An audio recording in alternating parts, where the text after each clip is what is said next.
Welcome to the happy hour, everybody, right here at Sirius XM Fly HB on this Talk About It Tuesday. I've been talking about this all night. He is here. S. Dot didn't let me down. Y'all make some noise for 50. Woo! All right.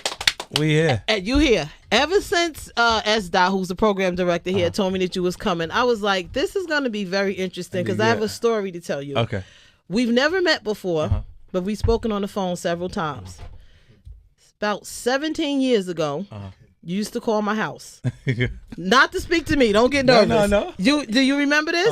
You used to call my house and used to say, hello, how you doing? Is Horse there? Yeah. And in the back of my mind, I used to be like, I'm about to marry this dude, and his friends just keep calling people that I don't know. Listen. We had, at that point, it was like, Nas, even when I was angry with him, it was because of how I perceived him. Oh, wow. Okay. You see what I'm saying? It was because I looked like, when we came in, it was like, he was ahead of us. Like, as a writer, he was ahead of us. And then we was around the culture and in it because we were there all the time. It was like we was learning from it, and we started to catch up in different things. When things happened, it accented. Got it. Like it gave me the theme for everything that I needed to write the right stuff. But he was already the lead because he creatively decided to do that and sharpened his skills before we actually got there. It was like, yo, okay, Nas was like the one, the God. Yeah, and then it was like the rest of us was like, because Queens is all Queens, the same thing. So they don't look at us like it was one thing, but it was one thing. Got it. Straight up, like it's individual success, but it's coming from one place. And it was like when that's happening, it's so impressionable on the rest of us. Like Nas' success, it changes Prodigy's approach, and Mobb Deep's success, it changes there. It changes what all of us is doing differently because we look and go, now we gotta make something that feels like this because this is crazy right here. Like this is like, it gotta feel like the actual environment when you hear it and the music. Look. I would watch, like Nas ago. If you say he was upset with Mega, Kwamega from Queensbridge. They had some issues, right? And look, I had got shot, so I was away. I came back, and he was like, "Yo," he called me because he wanted to catch up with Holly. Mega girl at the time was like in the neighborhood, Holly, and her sister Rashida was with my man June. So I was able to make contact to get the number and to put that together. Got it. When that happens, I'm going, what? Like I get the phone call. This is like I just got shot and I'm not back out like that. Like you say you need the number, I'm gonna go do it. I'll go get it. So I went down there and did it. And then when we didn't have communications, because what happened is Jennifer on the 6th, her first album, Corey Mooney was her executive producer. Right. And we spent a lot of time around each other in the beginning of her career. So she, like, you see it, she'll say, 50, you see me, and she'll run up to me, and people will go, what the fuck did we miss? Like why is they so cool? Is because the beginning. That's what I was going to ask you. So when you was, like, calling my house, asking to speak to Horse, just catching up, talking, you had no... I remember like this logo. There was like a 50-cent piece. Yeah, it was a quarter. It's like a quarter. Yeah. I'm like, who is this 50-cent guy? Like, what? How do you know him? And Horse would tell me. So you didn't have. This is before the big hit records. Yeah. Nothing. You didn't have anything. Like, like this. We was at that point in our culture. You had to earn the respect of the culture. Like you had to be good enough for people to recognize you and say, "Nah, son has got some shit with him." Like other than that. You didn't it just didn't happen. Like, you know, like being signed to a major record company just meant, like, it didn't mean that you were actually gonna make it. Yeah. It meant that you've earned the ability to possibly make it. You know what I'm saying? So when I was signed to Columbia, but it was like the things that I was approaching the release date, and they was dead serious going to release the album, and there was no momentum. That's why I did How to Rob. Oh, wow. When I did the How to Rob record, I didn't know that. Our culture, look, Nas, Jay-Z competition been going for so long that they going 20G bets, I'm winning them, threats, I'm sending them, Lex with 3 TV sets, the minimum, ill sex, adrenaline, party with villains. Like, I could tell you CDs of Nas's, not verses, full CDs of their music, because it it was impossible for you not to study it. You couldn't make anything that was comparably as good without studying the things that were happening in the culture. And it's like, when they would do things subliminal, it was almost taboo to say someone's name. It was. So I said everyone's name, because the worst case scenario is you send me back to the hood, and I gotta face everything that's there. That's harder for me than to face them upset. This is going to be a great conversation. It's the happy hour right here with me, HB. 50 is here. We hanging out. It's fly. There we go. Welcome to the happy hour right here, Sirius XM Fly. I'm HB. 50 is here. Y'all can clap. Show him some love. We're supposed to be talking about 50 Central, and we are going to talk about that because that's airing tomorrow on BET. Congratulations, by the way. I'm turning them up. They're going to see a few things going to light up. Yeah. The board right quick Yeah. But it's what you're telling me right now, I guess, because of our history. We never met before, but there was always this feeling. You used to call my house to speak to my fiance at the time. We ended up getting married. We ended up eloping. Okay, so I only would hear about you through this logo. And it's like, yo, 50's my man. He was the one that called and said, yo, Jay bigged you up on the record with to take over record. Yo, son, wait till you hear this shit. Jay bigged you up. I'm like, who is this 50 guy? He had to do that, though. He had to do that because his horse verse stood out in the Uchiwali record to a point that he was like, because of the physicality, he made it, your security is better than you. How did you hit? Go ahead. What you gonna say? He had to do that. It was effective because the verse was right. Everybody was working, like he was coming with new stuff. Yeah. So it's like when you do that and you go, oh, it's like me. I did it later, same tactics. But it was with Jim Jones and Cam. Yeah. I'll go, yo, we like Jimmy better anyway. And it was just you can't say you don't like everybody. Right. Because then you just a hater. So you was saying, that one right there, his shit better than yours, so get out of here with that shit. And it was it's good. A great tactic. So he's and they go, look, every time we all had different strong points. Abilities to do things better than each other in different ways. And then you would kind of look and study to see what do you do this better like? And then go, oh, I gotta do it like that. Or I gotta try something like this. So because we had got to a point that the writing became so complex in New York City hip hop that we were writing stories. I wrote a record where I was telling a story, recorded the record, I told the story, and then said, okay, now let me write it backwards.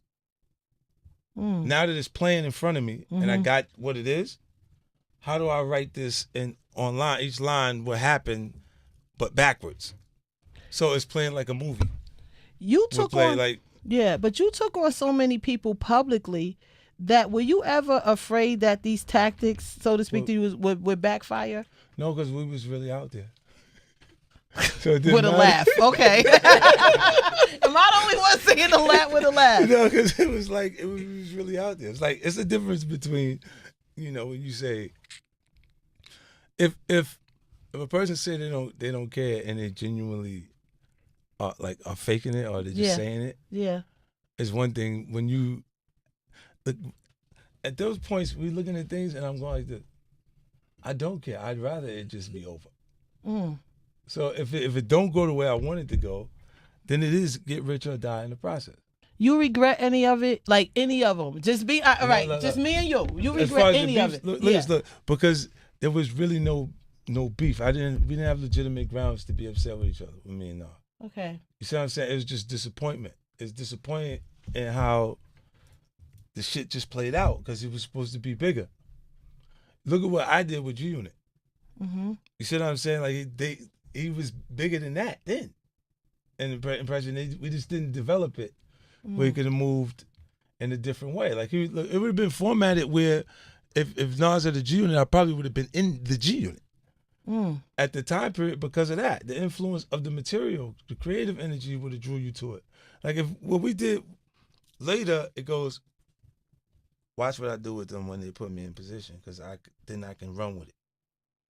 The business side of it, I've been selling drugs since I was 12. I'm hustling. That's what I do. So if you put me in the circumstances where you think I ain't going to show up, I'm gonna disappoint you because I'm gonna show up every time. That's because I have to. I've always had to. You know what I mean? And with son like that, we had like Jungle, Wiz, everybody that like I see them later and like yo, he looking like I can't believe this nigga's right here. Like you know what I'm saying? Like what is going on? Like you crazy? Like we hung out. Yeah. It was like he took me on the first tour. Nas took you on your first took tour? me out on his Nostradamus promo. So are y'all friends now? What is the relationship? We cool. I was when I was disappointed was like he could call me when he had the issue with Megan. Okay. And when after the fact, I had Jennifer call me, and she's the first person to call me back to work. Oh wow. So she wanted me to rap on a record with her, and I did a remix of a song with her. By the way, he's saying Jennifer is J-Lo to the rest of the world. They're on a first name basis, but go ahead. Yeah, so when we did that, like we did a record together, and then she had told Puff that he should work with me. So I wrote a portion of Puffy's verse that make this money, take this money. Ain't no way you can take this from you wrote part of that? Not guilty and I'm filthy. Come on. Yeah, so Jennifer had him reach out to get me to do that. So by the time I got to I got the record, I heard Nas did something with Jennifer. Because what Irv did was he said he used me against me. He went and told Tommy, look, this guy's really like that. So you don't understand, he's really gonna do that. Like what happens if he does something and Jennifer gets hurt? Mm-hmm. And they going, okay, Josh singing in the rain is safe. He's saying something that appears dangerous because of the actual what I'm doing and saying is reflecting the actual energy that's going between me and Preeman. Right. Not what Jai's doing on his rap song. Right. Because those things happen, and then he went up higher. He started selling more records. Because after that happened, because they looked at him and it kind of made, look, if you take your blessings and you turn it into something negative, because when he received the opportunity to have a record company, instead of just making it a record company, he called it The Murderers. And then brought the supporting cast around that would make it real. It's like saying, I'm going to create Death Row, I'm going to go make Death Row by bringing the usual suspects to be involved in some street energy into this new record company and just be the most feared record company. So are you and Ja cool now? No. Ever a chance? No. Never. You can't say never. We going on 2018. I just learned tonight that Christmas is only 90 days away. You have no chance. No. Like look, when you try to take credit for something that somebody else was involved in, like you've been extorted. Yeah. When they make reference to him as leave him alone, that's our food. You've been extorted. When you don't identify with it and you feel like you walking with a crutch like they're your support, like you got to run. That's my man. He not gonna look. Don't nobody walk up to nobody and go in their pockets in the neighborhood, because that guy would be just a complete victim following that. That's not how extortion works. You got to feel like you need the person, and he's here for you and support. You giving it to him, but it ain't coming from your heart. Yeah, when you give it to him and it's not, yo, I'm saying, let me hold that, I got this and that, and you like, nah, here. You didn't decide to just give that man that money from his heart. You gave it to him because no, I get you and Ross. I don't like that. I never did like that. The boy a cop. The boy a cop came in and did everything that he did in front of you, and our culture doesn't actually have to register. You know who's consuming it. It's not the actual neighborhood itself. We're the influencers. The guys actually buying the CD is in the suburbs, trying to understand it. It allows them to go on a safari where they're close enough to the animals without ever being in danger of being hurt. The circumstances to what we grew up under was a lot harder than the people who bought the CDs. They feel like they have an understanding of it now. You know what I'm saying? Like it's not, they know the slang from the music, and it was almost separate languages. You could tell if they was from Queens or if they was from the Bronx or uptown in a different way. It's in the dress code. They had powder shoes on in Brooklyn or Feli's. Yeah, Pumas and different things going on in Queens. You know what I'm saying? So it's like you would see that, and it's like those things turn into the influence of a large portion of our society now, because it's not even a music. It's not a musical choice. It's a part of your basic interactions today. Like you're gonna come across some hip hop music, and whether it resonates strong with you or not, you're gonna recognize some of the people who are part of it, because we've had so much success. So for whatever reasons, if they talking about they just watch, no, I just saw the television show, and that draws their interest, because it may be an older demographic that decides to enjoy, like some their aunties and their mother is watching the television show, but they're not saying it's lit. We was turned last night. What is that? Like, do you know that's the younger generation? No, this saying, using those terms, but they'll watch the television show and see it in a different way, where you can. It's repackaging. It's the same story we've been telling through music on film and television now. Speaking of television, because they telling me I only have 2 minutes with you, and I got to get wrapped up. That we done your show tomorrow night. BET, congratulations. Power, congratulations. In the future, your tour with Ja and no, it's not gonna happen.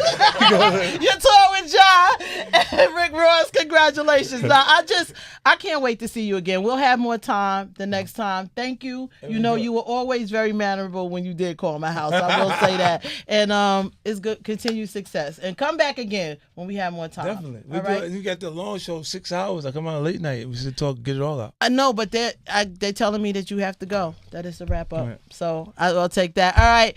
It's the happy hour with me, HB. More up next right here on Fly.